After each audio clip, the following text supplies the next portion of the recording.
Traveling has been my driving force in life for the last 5 years. Whether it's by sea on my sailboat, or by land in my camper van and motorcycle, my sense of adventure has always acted as my compass. Subscribe to become a part of the journey and experience all the beautiful places and people I encounter along the way.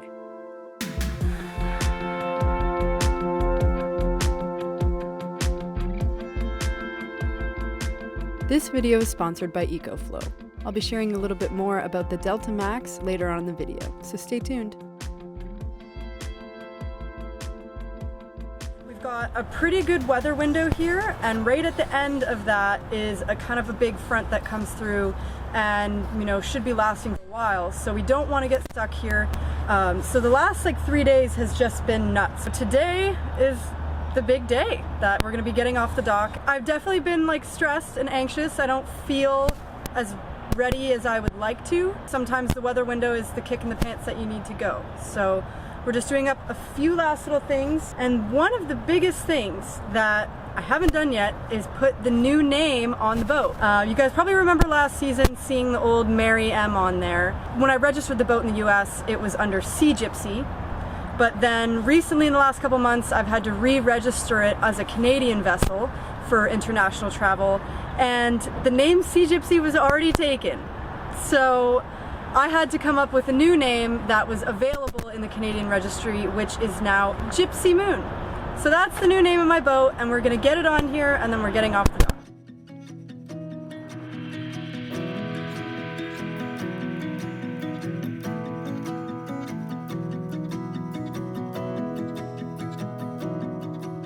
Kiki stuck it on because he's much better with these things, and he's done this quite a few times. But I get all the glory of peeling it off.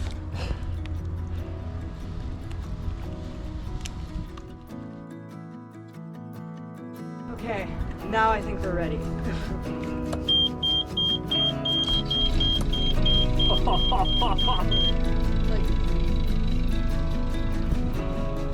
For real now. So another reason why I've been a little bit anxious for this journey is because the new engine and all my new instruments, all my new equipment, I really haven't gotten a chance to use it or test it out or get myself super familiar with it.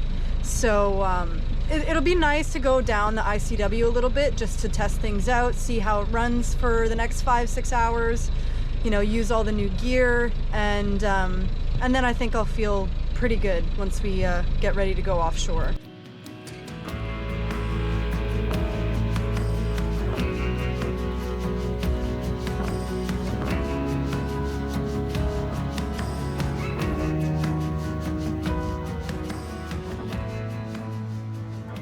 That feeling of finally leaving the dock without any intention of returning was unforgettable.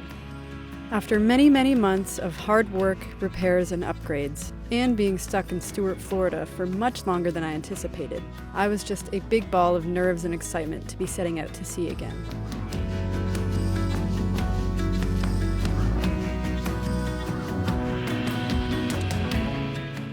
As we made our way down the intercoastal waterway towards Palm Beach, we navigated through a series of bridges, and I got the opportunity to familiarize myself with all of my new equipment, and everything seemed to be working perfectly. We anchored near the Palm Beach inlet for the night so we could get some good rest and have a fresh start come sunrise to tackle the open ocean.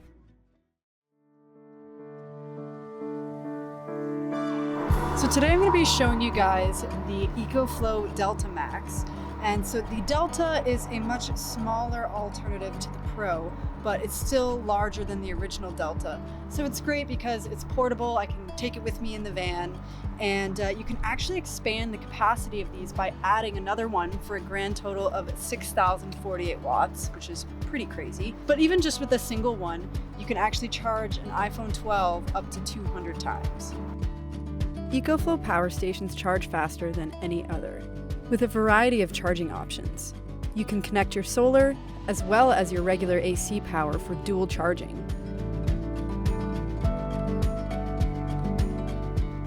And you can even plug it into your car to charge while you're on the go. It has a surprising number of outlets, including USB and USB-C, allowing you to plug in multiple different devices at the same time. Ecoflow power stations can also power high wattage appliances with X-Boost turned on. The Delta Max is perfect for me and fulfills all of my power needs.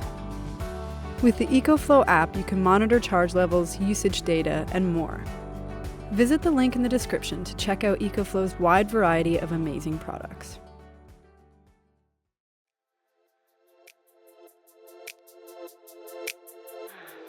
The next morning, we were up at sunrise, bright-eyed and bushy-tailed, and once we pulled up the anchor, we were ready to set sail to the crystal-clear waters of the Bahamas. The reason we went south before beginning our crossing is because the Gulf Stream would be pushing us north, so this way we wouldn't be fighting against it.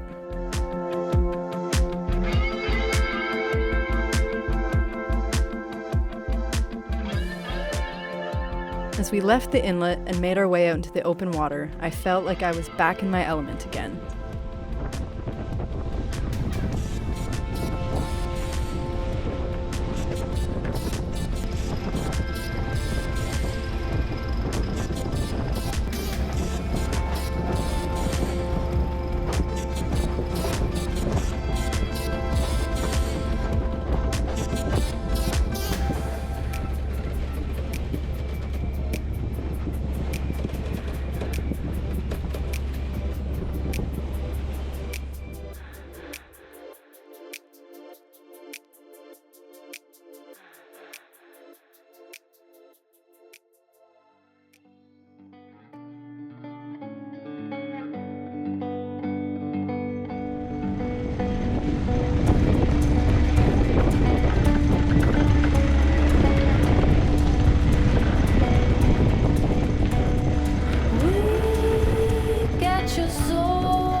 Remembered that we didn't give our offering to Neptune, and we also forgot to do that before we left this morning. There's no better time than the present, so we're doing it underway because things are going well and we want to keep it that way.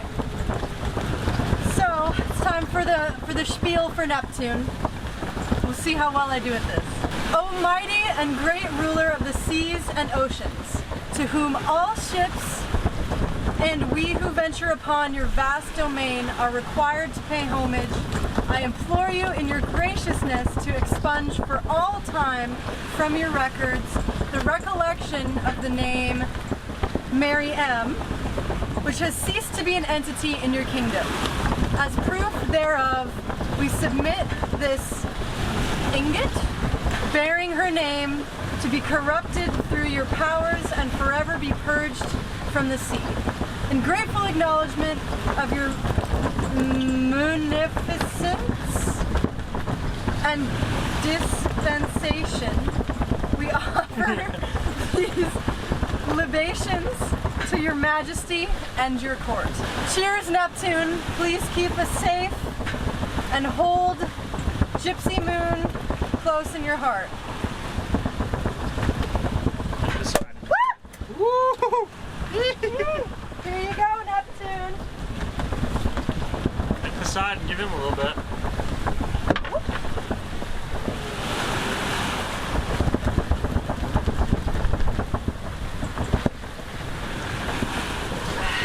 That was graceful. Big swig, buddy.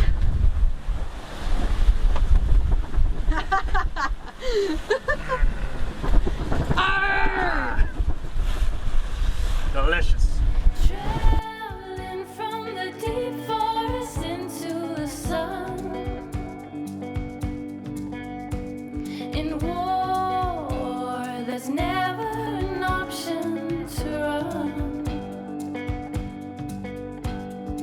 Oh, Geronimo, tears keep on. With squalls on the horizon, wind speeds picking up, and the sea state getting bigger, we decided to reef in order to keep the boat more in control. I would say I consider myself a more conservative sailor, and definitely believe that it's better and easier to reef early.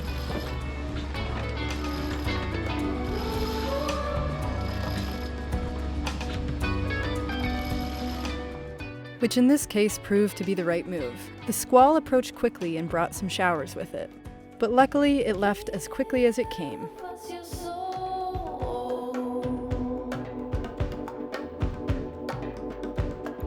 Hunting alone, traveling from the deep forest into the sun. I think Neptune must have accepted our offering, and he sent a pod of dolphins to welcome Gypsy Moon back to the sea again. An option to run.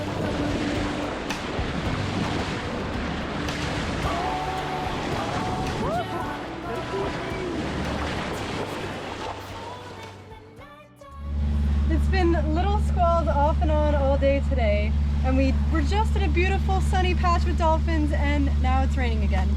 But we are basically here, and the depth is getting way more shallow, and the water's turning that beautiful Bahama blue color. What's the depth? 54 feet. And we were just in 600 feet like 2 minutes ago. You can see here that this side was like 1,400 feet, and now we're coming into like 54 feet here. And only 53 miles to our next waypoint.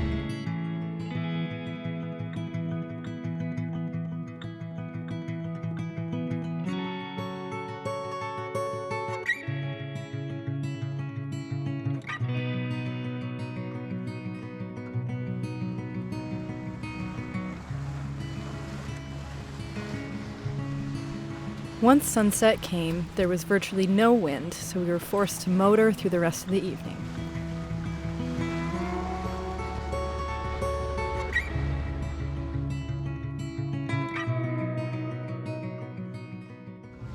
I think I need to cut it, make you a bracelet. What do you think? Good idea.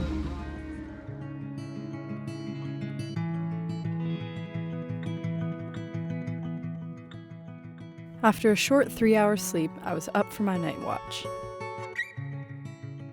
Night watch usually consists of keeping a close eye on all of the gauges and instruments, checking AIS and looking on the horizon for lights to see if there's any other boats around, and basically just trying to keep yourself awake and alert while you wait for your chance to go to sleep again. Fortunately, tonight was a beautifully calm and glassy night with no moon at all, so we were able to see a perfectly clear view of the stars.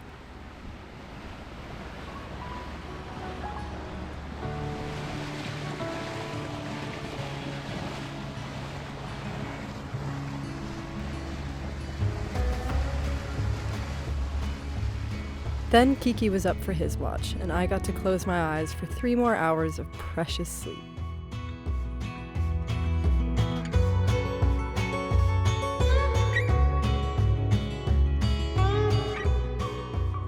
Come sunrise, we were in sight of land and got just enough wind to let out the main.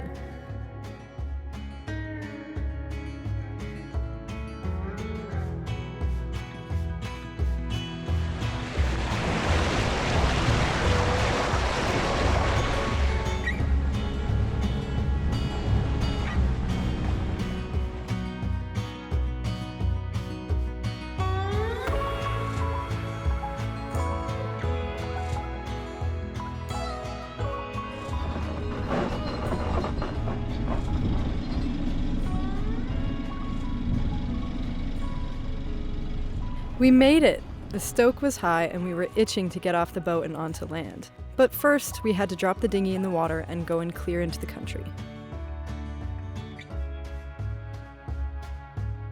In most cases for checking into a country via sailboat, it is preferred that just the captain goes and they bring all of the boat documentation as well as the crew's passports.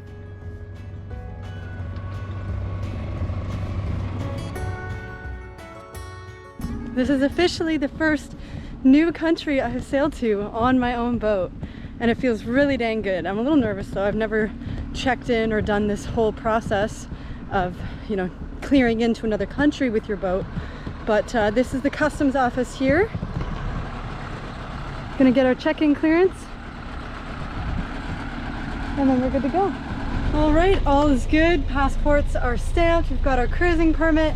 And we've got to pull up anchor and get out of here because the wind is already starting to pick up a lot, and we've just got to make it a couple miles over to Hopetown, and then we are in the clear. We got a very warm welcome from Kiki's family, then caught a mooring ball right beside his boat, where we were reunited with our friend Brian, who Kiki owns Lost with. Since we were officially cleared in, I raised the Bahamas cruising flag, as well as my Delos tribe and Young Cruisers flag. And of course, I almost forgot my Canadian flag, since the vessel is officially a Canadian registered vessel now.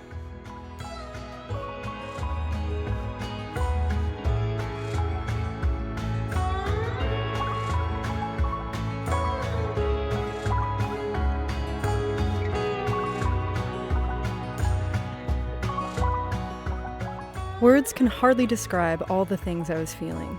This was such a huge moment for me. We celebrated the night away with other young cruisers around a bonfire, and I could not have been more content. I want to take a moment to personally thank all of my patrons. You were a huge part in getting me back out on the water again.